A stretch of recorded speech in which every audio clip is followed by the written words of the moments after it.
नमस्कार दोस्तों, स्वागत है आपका अपना YouTube channel Satyajit GS academy में। आज हम इस वीडियो में जीके जीएस का टॉप 20 मोस्ट इंपॉर्टेंट क्वेश्चन लेकर आए हैं, जहां से बार बार प्रश्न रिपीट होते रहता है। हर एग्ज़ाम में ये प्रश्न कहीं ना कहीं आपको दिखेगा। आप वीडियो को पूरा देखें और लास्ट में अपना स्कोर कमेंट बॉक्स में कमेंट जरूर करें। और जो भी व्यूवर्स हमारे चैनल पर नए जुड़ते हैं उनसे एक अनुरोध है, आप इस चैनल को लाइक करें, सब्सक्राइब करें और अपने दोस्तों के साथ शेयर जरूर करें। तो आइए शुरू करते हैं। भारत की संविधान सभा का गठन किस योजना के आधार पर हुआ? भारत की संविधान सभा का गठन किस योजना के आधार पर हुआ? क्रिस्प मिशन, माउंटबेटन योजना, कैबिनेट मिशन योजना, वर्धा योजना। तो इसका राइट आंसर होगा ऑप्शन सी, कैबिनेट मिशन योजना। कैबिनेट मिशन योजना। और कैबिनेट मिशन योजना आया कब था? 1946 में। क्रिप्स मिशन 1942 में। माउंटबेटन योजना 1947 में, जबकि वर्धा योजना 1937 में आया था। बढ़ते अगले प्रश्न की ओर। निम्न में से किस ग्रह का परिभ्रमण गति सर्वाधिक होता है? परिभ्रमण गति सर्वाधिक होता है बुध का, शनि का, मंगल का, वरुण का। तो इसका राइट आंसर होगा ऑप्शन ए, बुध ग्रह का परिभ्रमण गति सर्वाधिक होता है। यहाँ से क्वेश्चन बन सकता है कि अभी वर्तमान में किस ग्रह का उपग्रह सर्वाधिक है? तो शनि ग्रह का सर्वाधिक उपग्रह और इसके ग्रहों की संख्या 82 है, जबकि बृहस्पति दूसरे नंबर पर है जिसके ग्रहों की संख्या 79 है। बढ़ते हैं अगले प्रश्न की ओर। और ये प्रश्न बहुत इंपॉर्टेंट है, वेरी वेरी इंपॉर्टेंट। संविधान सभा का प्रथम अधिवेशन कब प्रारंभ हुआ? Very very important question, very very important. संविधान सभा का प्रथम अधिवेशन कब प्रारंभ हुआ? 9 दिसंबर 1946, 11 दिसंबर 1946, 13 दिसंबर 1946, 5 जनवरी 1947। तो इसका राइट आंसर होगा ऑप्शन ए, 9 दिसंबर 1946। दोस्तों ये चारों डेट बहुत ही इंपॉर्टेंट है, बार बार यहाँ से प्रश्न पूछा जाता है। 9 दिसंबर 1946 को क्या हुआ था कि संविधान सभा का प्रथम अधिवेशन हुआ था, जिसके प्रथम अस्थायी अध्यक्ष डॉक्टर सच्चिदानंद प्रसाद सिन्हा बने थे। डॉक्टर सच्चिदानंद प्रसाद सिन्हा। वहीं 11 दिसंबर 1946 को संविधान सभा का दूसरा अधिवेशन हुआ, वहाँ पे अस्थायी अध्यक्ष बनाया गया, जिनका नाम था डॉक्टर राजेंद्र प्रसाद। और 13 दिसंबर 1946 को जवाहरलाल नेहरू ने संविधान सभा में उद्देश्य प्रस्ताव को प्रस्तुत किया था, और उद्देश्य प्रस्ताव को 22 जनवरी 1947 को पूर्ण रूप से स्वीकृत किया गया। तो ये चारों डेट बहुत ही इंपॉर्टेंट है, हर तरह के एग्जाम में यहाँ से बार बार प्रश्न पूछा जाता है। बढ़ते अगले प्रश्न की ओर। किस अनुच्छेद के तहत किसी एक ही व्यक्ति को 2 या 2 से अधिक राज्यों का राज्यपाल नियुक्त किया जा सकता है? किस अनुच्छेद के तहत किसी एक ही व्यक्ति को 2 या 2 से अधिक राज्यों का राज्यपाल नियुक्त किया जा सकता है? अनुच्छेद 155, अनुच्छेद 164, अनुच्छेद 61 और अनुच्छेद 153। इसका राइट आंसर होगा ऑप्शन डी, अनुच्छेद 153। अनुच्छेद 61 में क्या है? अनुच्छेद 61 में क्या है? राष्ट्रपति पर महाभियोग, राष्ट्रपति पर महाभियोग। और अनुच्छेद 164 में क्या है? अनुच्छेद 164 में किसी भी राज्य का एक मुख्यमंत्री होगा, जिसकी नियुक्ति कौन करेगा? राज्यपाल। किसी भी राज्य में एक मुख्यमंत्री होगा जिसकी नियुक्ति राज्यपाल करेगा। और अनुच्छेद 155 में क्या है?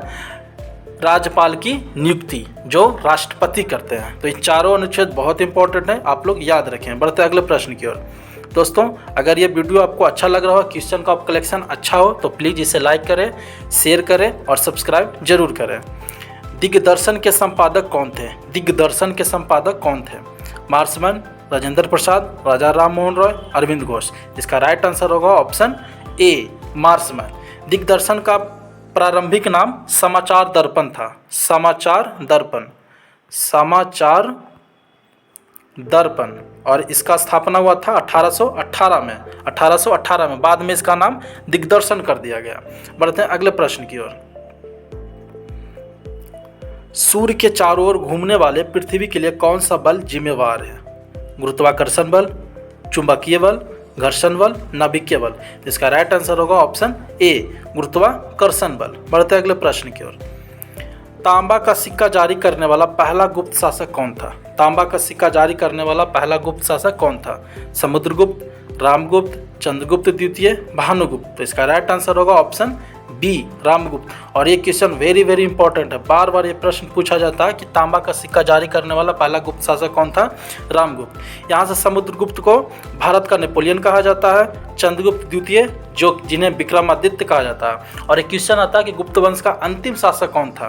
तो गुप्त वंश का अंतिम शासक था कुमारगुप्त तृतीय। बढ़ते अगले प्रश्न की ओर।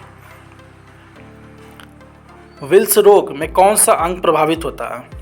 किडनी, मस्तिष्क, फेफड़ा, लीवर। तो इसका राइट आंसर होगा ऑप्शन ए किडनी। विल्स रोग में किडनी प्रभावित होता है। बढ़ते अगले प्रश्न की ओर। इमली में कौन सा अम्ल पाया जाता है? इमली में कौन सा अम्ल पाया जाता है? टार्टरिक अम्ल, सिरका अम्ल, बेंजोइक अम्ल, एसिटिक अम्ल। तो इसका राइट आंसर होगा ऑप्शन ए टार्टरिक अम्ल। दोस्तों हमने अम्ल से रिलेटेड एक शॉर्ट वीडियो डाला है अपने चैनल पर, अगर जो आप लोगों ने नहीं देखे हैं तो प्लीज़ चैनल पर जाकर वो अम्ल वाला वीडियो जरूर देखें, उसमें सारे अम्ल का डिस्क्रिप्शन दिया गया है। बढ़ते अगले प्रश्न की ओर। प्रथम जैन संगीति का आयोजन कहाँ हुआ था? प्रथम जैन संगीति का आयोजन कहाँ हुआ था? वल्लभी, राजगीर, वैशाली, पाटलिपुत्र। तो इसका राइट आंसर होगा ऑप्शन डी पाटलिपुत्र। जबकि द्वितीय जैन संगीति का आयोजन वल्लभी में हुआ था। बढ़ते अगले प्रश्न की ओर। जूल किसकी इकाई है? जूल किसकी इकाई है? शक्ति की, ताप की, ऊर्जा की, दाब की। तो इसका राइट आंसर होगा ऑप्शन सी ऊर्जा की। इकाई से रिलेटेड भी हमने एक वीडियो डाला अपने चैनल पे, अगर जो आप लोगों ने वीडियो अभी तक नहीं देखा है तो प्लीज़ आप चैनल पर जाएं और उस वीडियो को जरूर देखें। बढ़ते अगले प्रश्न की ओर। संविधान सभा में किस देशी रियासत के प्रतिनिधि ने भाग नहीं लिया था? जूनागढ़, हैदराबाद, मैसूर, कश्मीर। इसका राइट आंसर होगा ऑप्शन बी हैदराबाद। और ये भी क्वेश्चन वेरी वेरी इंपॉर्टेंट है, वेरी वेरी इंपॉर्टेंट क्वेश्चन। बढ़ते हैं अगले प्रश्न की ओर।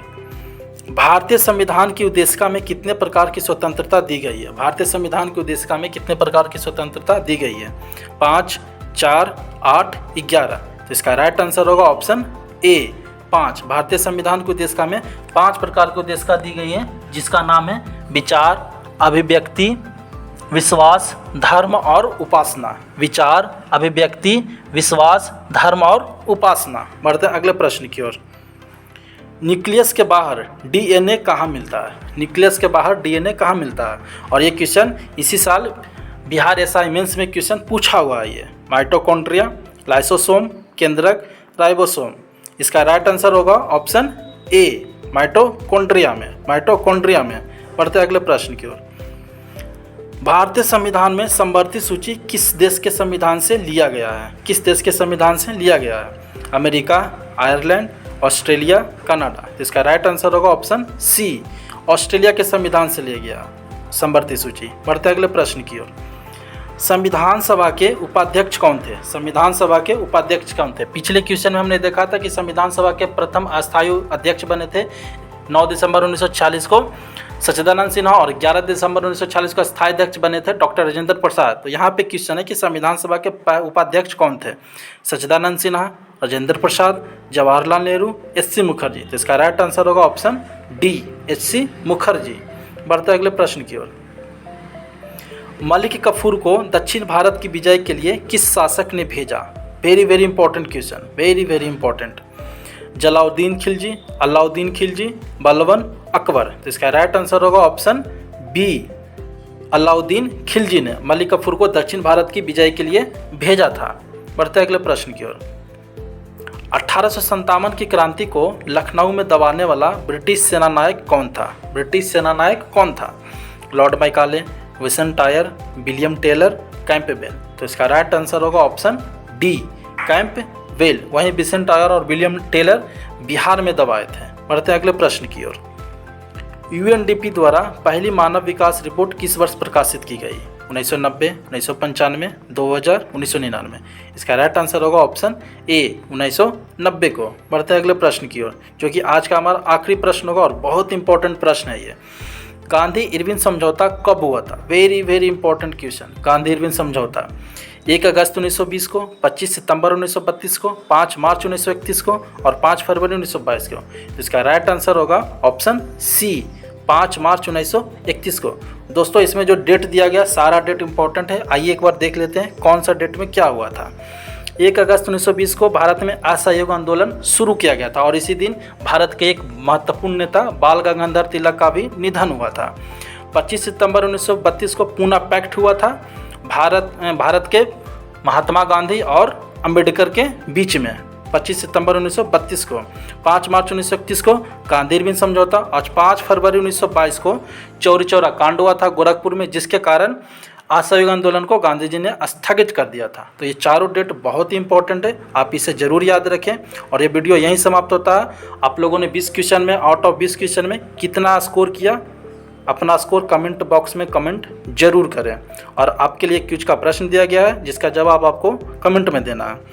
गोदावरी नदी कहाँ जाकर गिरती है? गोदावरी नदी कहाँ जाकर गिरती है? अरब सागर, बंगाल की खाड़ी, कच्छ का रण, गंगा नदी में। तो इसका आंसर आपको कमेंट बॉक्स में कमेंट करना और जिनका सही रहेगा उसके आंसर को पिन किया जाएगा।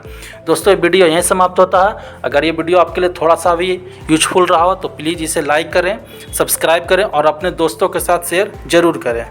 जय हिंद।